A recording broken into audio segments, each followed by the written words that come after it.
This is Burial, one of the most mysterious yet influential producers of all time. A defining moment for electronic music. And today, I set the task of uncovering his production secrets. However, his sound is so genius, it's practically impossible to replicate, which poses the question, why am I doing this video? Well, it's not about sounding like Burial, but more so understanding how he made music. His techniques are genuinely mind-blowing, so I wanted to see if using them for yourself can take your music to another level, or is it not worth the extra hassle? Either way, there's so much you can learn, so let's get into it.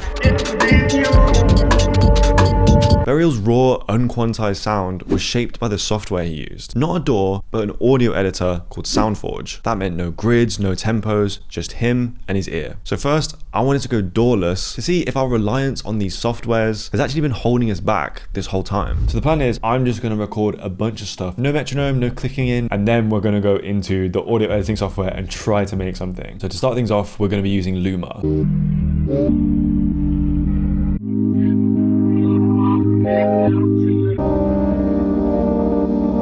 And after 30 minutes of recording ideas like that, I had enough material, so it was time to take the DAW away completely and see what creativity that unlocks. Okay, this would be so easy just in FL Studio. I'm put 50%, essentially we're half timing it. I'm not the biggest fan. I mean, I can reverse. I don't like it. As you can see, it was difficult. Everything just felt tedious because I'm so used to working fast in FL. But on the flip side of that, when I got something that I did like, it definitely felt a bit more rewarding than usual.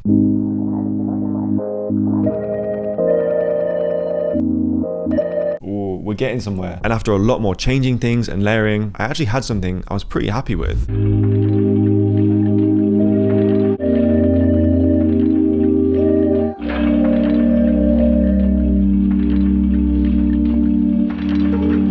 But the question still stands, did this actually improve the music? In short, no. However, there's a big lesson to be learnt here for any producer. You see, Burial is quoted talking about SoundForge saying, "My tunes are a bit rubbish and messy, but it's all I know." Meaning, at the end of the day, that's just a tool he uses. And the same applies to you. Whether you use FL Studio, a specific synth, or even a guitar, your mind and creativity far outweigh any equipment because you are what really matters to your music.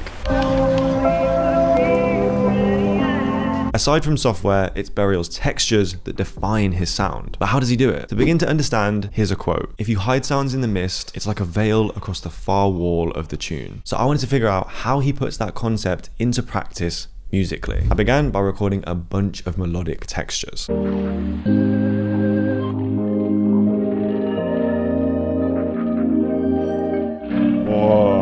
This sounded so good because the melody is intertwined with texture, creating the veil Burial talks about. But how do you do that? Well, let me introduce you to something that I've kept secret for the best part of a year now. Luma, the ultimate texture engine. It gives you a meticulously crafted collection of melodic sounds, as well as noise, foley, and convolution textures that you blend together using the Luma ball.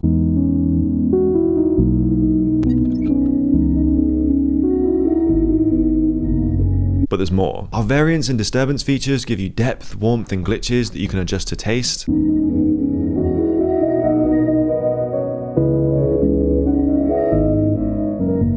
Even our filters give your sounds character.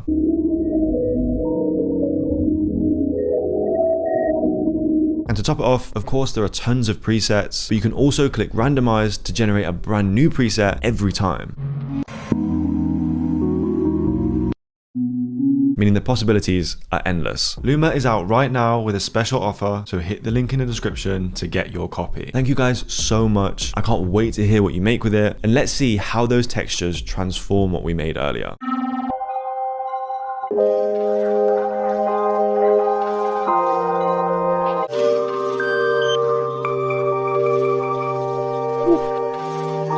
From there, I bounced it out, pitched it down as one audio file, and we were left with the perfect soundscape.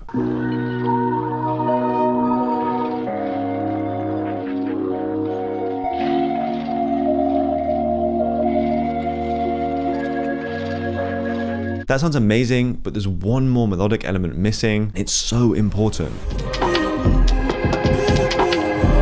So many people to this day take influence from that vocal sound. Fred again is an obvious one. So what made them so special? Well, yet another quote gives us some interesting insight. Everyone in their life has heard a muffled conversation from next door where you can't hear the words, but you know that people are shouting. And he applied this idea to his vocal chops, using reverbs and low quality recordings to make them feel like they're coming from next door. So I began by recording away from the mic, using a voice note on my phone to purposefully get a lower quality, and then chopping up what we had.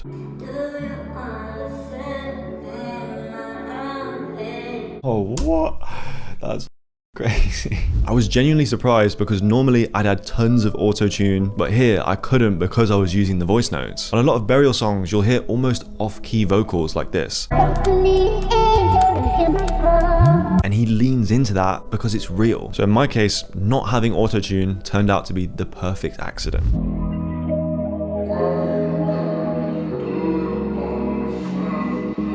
Next, I wanted to sample some vocals, so I began searching for one and eventually found this. I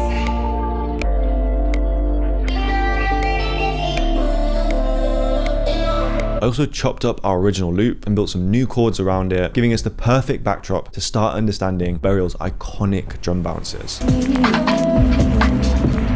Of course, his off-grid drums are what he's known for, but the sounds he used are just as important. He'd sample video games, real-world stuff, so I wanted to see if getting creative with your sounds is the key to unlocking better drums. First, I had to collect my own Foley. I made sure to record hits, and also things that had rhythm. From there, I put them in FL and started sound designing. So I want to throw this in Serum. Ooh, that sounded fire, and even creating a perk loop came very easily.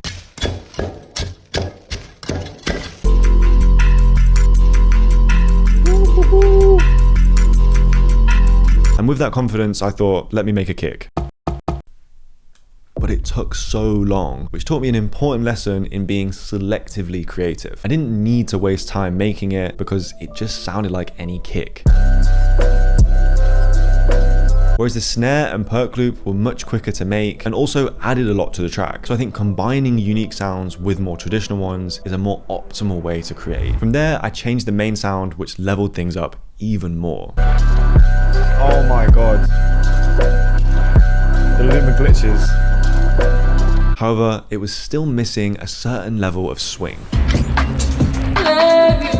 He said he judged his drums more so visually than with his ear. And at that moment, my drums looked like this. Definitely not a Fishbone. But I didn't really know how to get there. So I hit up Johnny, who's one of the craziest producers I know. I asked him to make some Burial drums that I can use as a reference. He sent me this, and seeing the waveform instantly made it click. So to get there, I started layering in more percussion.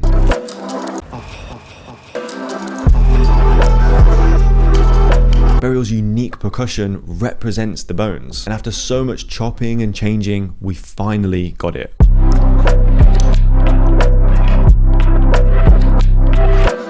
There we go, finally, that's it. Burial's music imitates real life. What I think you should take from this video is that everything around you is your sound. The way you use a certain software, how you utilize the noises outside. I think keeping that in mind can change your concept of making music and even sound in general.